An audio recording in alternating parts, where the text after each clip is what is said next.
আসসালামু আলাইকুম রহমতুল্লাহি ওবরকাতুহু ইন্নাল হামদুলিল্লাহ ওসসালাতু ওয়াসসালামু আলা রাসূলিল্লাহ ওয়া বা'দ। প্রিয় দর্শক, রমাদান করিম, রমাদান মুবারক। আল্লাহ সুবহানাহু ওয়া তাআলা মেহেরবানি করে মানব জাতিকে এই রমাদান মাস উপহার দিলেন, অফুরন্ত সওয়াবে পরিপূর্ণ করলেন, সওয়াবের বসন্তকাল বানালেন এই রমাদানকে। আসলে আল্লাহ সুবহানাহু ওয়া তাআলা আমাদেরকে চান বান্দাকে কিভাবে কোন ওসিলায় তার কাছাকাছি নেওয়া যায়, কিন্তু আমরা তার কাছাকাছি যেতে চাই না আমাদের কর্মের মাধ্যমে, আমাদের কার্যক্রমের মাধ্যমে। আসুন আমরা কর্মের মাধ্যমে আল্লাহ সুবহানাহু ওয়া তাআলার কাছাকাছি হই, আল্লাহর নৈকট্য অর্জন করি। প্রিয় দর্শক, দৈনিক আমাদের সময়ের বিশেষ আয়োজন, পুরো মাস জুড়ে যে স্পেশাল আয়োজন রয়েছে, সেই আয়োজনটিতে আমরা আছি আজকে। উত্তরা ইউনিভার্সিটি নিবেদিত রমজানের সময় অনুষ্ঠান থেকে আপনাদের সকলকে স্বাগত জানাই। আজকে আমাদের আলোচনার বিষয় হলো ঐতিহাসিক বিজয়ের মাস রমাদান। আর এই বিষয়ে আলোচনা করার জন্য আমরা স্টুডিওতে আমন্ত্রণ জানিয়েছি বিশিষ্ট গবেষক, লেখক ও কলামিস্ট, আমাদের প্রিয় ভাজন ব্যক্তি ডক্টর মীর মনজুর মাহমুদ। আসসালামু আলাইকুম রহমতুল্লাহি ওবরাকাতুহু। ওয়ালাইকুম আসসালাম রহমতুল্লাহ। ভালো আছেন? আলহামদুলিল্লাহ। আলহামদুলিল্লাহ। প্রিয় দর্শক, চলুন আমরা আমাদের আলোচনা শুরু করি আর এক এক করে জানতে চাইব মেহমানের কাছে যে ঐতিহাসিক বিজয়ের মাস কিভাবে হলো রমাদান। শেখ, আপনার কাছে আমাদের ফার্স্ট প্রশ্ন যে কিভাবে এই রমাদান মাস ঐতিহাসিকভাবে বিজয়ের মাস হলো, যদি একটু বলতেন। জি, আলহামদুলিল্লাহ, আসসালাতু ওয়াসসালামু আলা রাসূলিল্লাহ, বাদ। চমৎকার শিরোনাম, এবং এই শিরোনামের সাথে আমরা সচরাচর পরিচিত না। আমরা রমাদানের বহুমাত্রিক পরিচয়ের মধ্যে এটি কোরআনের মাস, সিয়ামের মাস, ইতিকাফের মাস, দান সাদাকার মাস বলি, কিন্তু রমাদান যে ঐতিহাসিক বিজয়ের মাস, এটা নিয়ে আমাদের আলোচনা সচরাচর থাকে না বা আমাদের কাছে স্পষ্ট নয়। আমি আপনার আজকের এই বিষয়ের ব্যাপারে বলতে চাই। প্রথমত হলো মানুষ মনোদৈহিক সত্তা। আমি আলোচনাটাকে তিন ভাগে ভাগ করি। একটা হচ্ছে যে মানুষ মনোদৈহিক সত্তা। মানুষ তার নিজের কাছে যখন পরাজিত হয় তখন সে কিন্তু সর্বত্রই পরাজিত হয়। আর নিজেকে নিজের কাছে আত্মপর্যায়ে সে যখন বিজয়ী হয় তখন তার পক্ষে অনেক কিছু করা সম্ভব হয়। সুতরাং সংযমের মাসে, আত্মসংযমের মাসে, আত্মনিয়ন্ত্রণের মাসে একটা মানুষ যখন তার ষড়রিপুর এই অকল্যাণকামিতা এগুলোকে যখন সিয়ামের মাধ্যমে নিয়ন্ত্রণ করতে পারে, রমজান আমরা বলি, জ্বালিয়ে পুড়িয়ে দিতে পারে তার মধ্যে হিংসা, বিদ্বেষ, হানাহানি, পাপাচারের চিন্তা, খারাপগুলোকে, তখন সে নিজের উপরে বিজয়ী হয়। এবং রমাদানটা হচ্ছে ওই বিশেষ ক্ষণ, যে বিশেষ ক্ষণে জান্নাতের দরজাগুলো খোলা হয়, জাহান্নামের দরজাগুলো বন্ধ করে দেওয়া হয়, আর অভিশপ্ত শয়তানকে শৃঙ্খলিত করা হয়। তাহলে এই ধরনের একটা পজিটিভ এনভায়রনমেন্ট, একটা পবিত্র আবহের মধ্যে একজন ইমানদারের জন্য অন্য মাসের চেয়ে ভালো কাজ করাটা সহজ হয়ে যায়। সুতরাং আত্মনিয়ন্ত্রণ, আত্মজাগৃতি, আত্মোন্নয়নের জন্য এই যে তাকওয়ার যে মাস আমরা বলছি, তাকওয়া হচ্ছে মানব জীবনের ওই রাজমুকুট যেটা পড়তে পারলে একটা মানুষ নিজেকে মানবিক করতে পারে। এটি যদি ব্যক্তি পড়ে আর যদি সমাজে পড়ে, তাহলে সেই সমাজটা হয় একটা প্রাণময় সমাজ, দরদি সমাজ, একটা মানবিক সমাজ, সর্বমানবিক সমাজ হয়।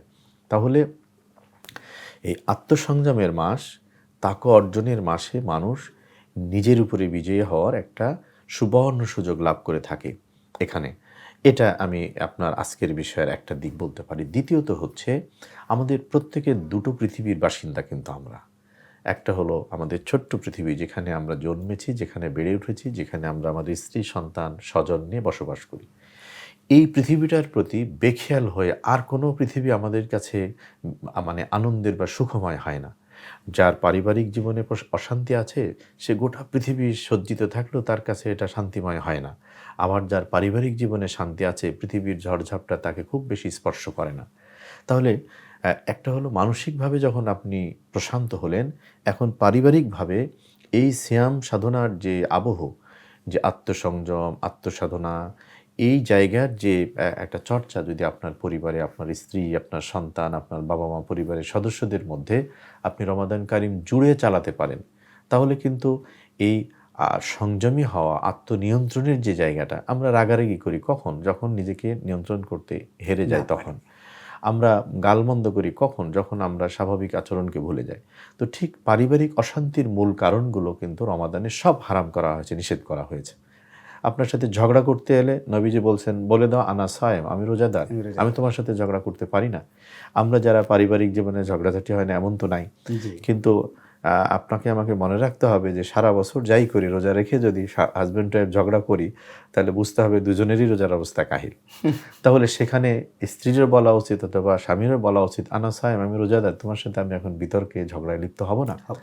এভাবে যদি আমরা রমাদানে দিন ও রাতকে ঝগড়া মুক্ত রাখতে পারি, বিবাদ মুক্ত রাখতে পারি, হিংসা মুক্ত রাখতে পারি, তাহলে আপনার পরিবারের যে সারা বছরের যে 11টা মাসের যে পরাজয়ের গ্লানি, সেটা থেকে কিন্তু মুক্ত হতে পারি বা ভালো থাকতে পারি। এবং এটাকে যখন প্রলং করতে পারবো সারা বাকি 11 মাসে, তখন আপনি মানে ছোট্ট পৃথিবী জয়ের প্রশান্তি আপনি পেতে পারেন।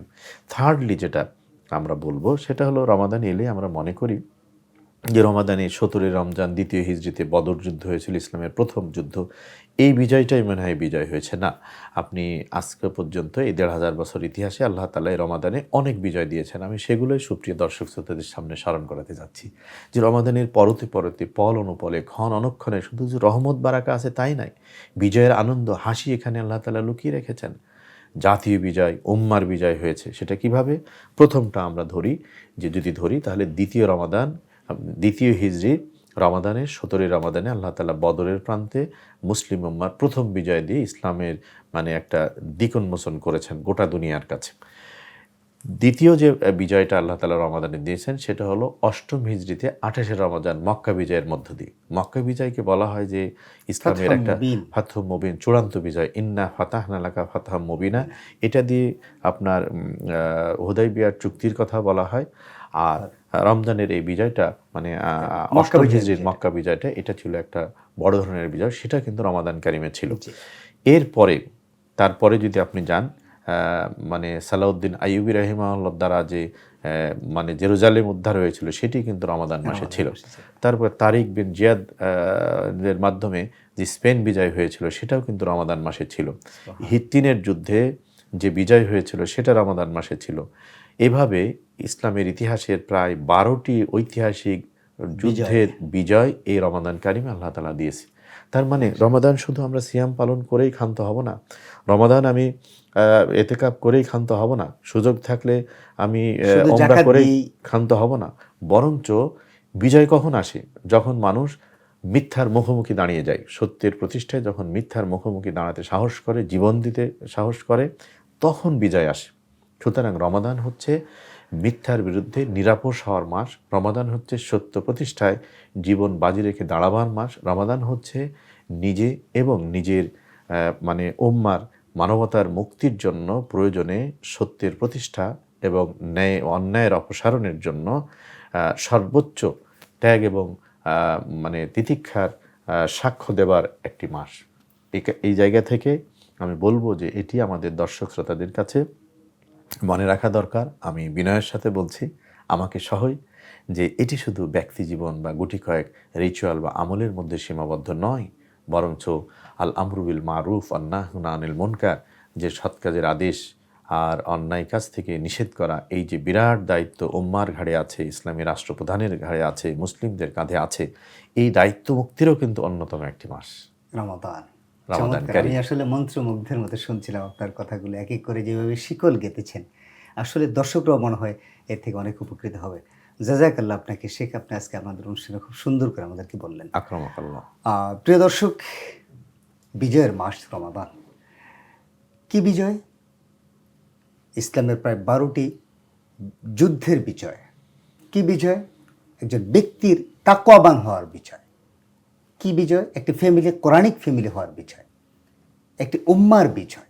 আসুন না আমরা এই বিজয়ের মালা গাঁথি আমাদের গলায়, এই বিজয়ের প্রতিটি পরতে পরতে আমরা বিজয়কে গড়ে তুলি নিজের আত্মশুদ্ধির মাধ্যমে, নিজের উন্নয়নের মাধ্যমে, নিজের সোশ্যাল রেসপন্সিবিলিটির মাধ্যমে।